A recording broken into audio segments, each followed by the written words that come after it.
नमस्कार, मी सौरभ कोरटकर. तुम्ही बघत आहात TV9 मराठी.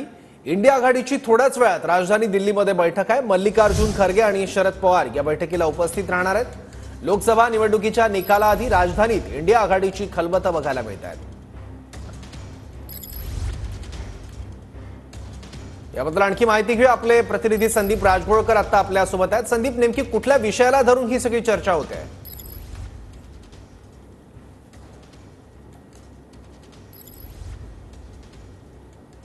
4 जूनला निकाल लागणार आहे सौरभ, आणि निकालाच्या आधी इंडिया आघाडीची महत्त्वपूर्ण बैठक राष्ट्रीय अध्यक्ष काँग्रेसचे जे आहेत मल्लिकार्जुन खरगे त्यांच्या निवासस्थानी होते. आणि आता आपण पाहतोय की अनेक नेते जे आहेत ते दाखल व्हायला सुरुवात झाली आहे. प्रियंका गांधी ह्या काही वेळापूर्वीच दाखल झाल्या आहेत. झारखंडचे मुख्यमंत्री चंपई सोरेन हे देखील या बैठकीसाठी दाखल झाले आहेत. आणि आता बाकीचे नेते यायला सुरुवात होते.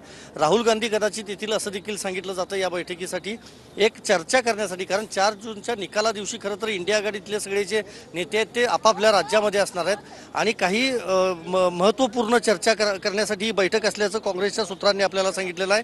शरद पवार जे राष्ट्रवादी काँग्रेसचे अध्यक्ष आहेत ते देखील या बैठकीसाठी पुढच्या काही वेळात आता दाखल होणार आहेत.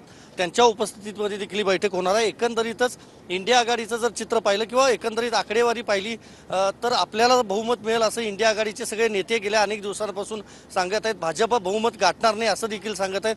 त्यातच जयराम रमेश यांनी आपल्याला माहिती आहे की म्हणजे जर सत्ता आली तर 48 तासामध्ये आम्ही पंतप्रधान पदाचं नाव जाहीर करू असं देखील म्हटलेलं होतं. त्यामुळं अनेक चर्चा या सगळ्या बैठकीमध्ये होऊ शकतात. सगळे मोठे नेते या बैठकीला उपस्थित असणार आहेत. अरविंद केजरीवाल ज्यांना उद्या तिहार जेलमध्ये पुन्हा एकदा सरेंडर करावं लागणार आहे ते या बैठकीसाठी उपस्थित राहतात की त्यांचे कोणी प्रतिनिधी येतात हे बघावं लागेल. मात्र लालू प्रसाद यादव यांच्या वतीनं तेजस्वी यादव हे जे आहेत ते या बैठकीसाठी उपस्थित असणार आहेत.